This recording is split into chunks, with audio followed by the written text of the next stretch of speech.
જય શ્રી કૃષ્ણ બધાને। આજે તો બનાવવાનું હતું સિંગ ભજીયાનું શાક। એટલે એક કડાઈમાં 2 મોટા ચમચા જેટલું તેલ લઈ એમાં જીરું, હિંગ, આદુ લસણ મરચાંની પેસ્ટ અને એક મીડિયમ સાઇઝની ડુંગળીની પ્યુરીથી સરસ મજાનો વઘાર કરી લીધો। અને આ પ્યુરીમાંથી સરસ રીતે છે તેલ છૂટું પડી જાય ઝડપથી એટલે 1 ચમચી જેટલું મીઠું એડ કરી દીધું। હવે એને સાતળીને પછી એમાં એક મીડિયમ સાઇઝનું ટમેટું ઝીણું સમારેલું એડ કરી દીધું।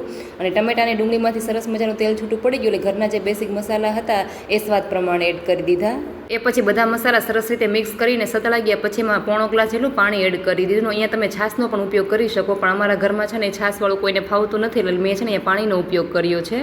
એ પછી ગ્રેવીમાં પેલો ઉભરો આવી જાય એટલે પછી એમાં સિંગ ભજીયા એડ કરી દીધા। પછી 2 થી 4 મિનિટ ધીમા તાપે ઉકળવા દઈશું। એ પછી તો રસો થોડો ઘાટો થઈ ગયો એટલે ઉપરથી થોડા ધાણા ભાજી એડ કરી દીધા અને સરસ રીતે મિક્સ કરી દીધું। અને મેં છે ને અહીંયા ગરમ મસાલો નથી વાપર્યો કેમ કે સિંગ ભજીયામાં ઓલરેડી છે ને ગરમ મસાલો હોય જ છે। એટલે તો તૈયાર છે આપણું સિંગ ભજીયાનું સરસ મજાનું શાક। અને જો આજની રેસીપી ગમી હોય તો વિડીયોને લાઇક, શેર એન્ડ કમેન્ટ ને ચેનલને કરી દેજો સબસ્ક્રાઈબ। મળી આવતીકાલના એક નવા વિડીયોમાં।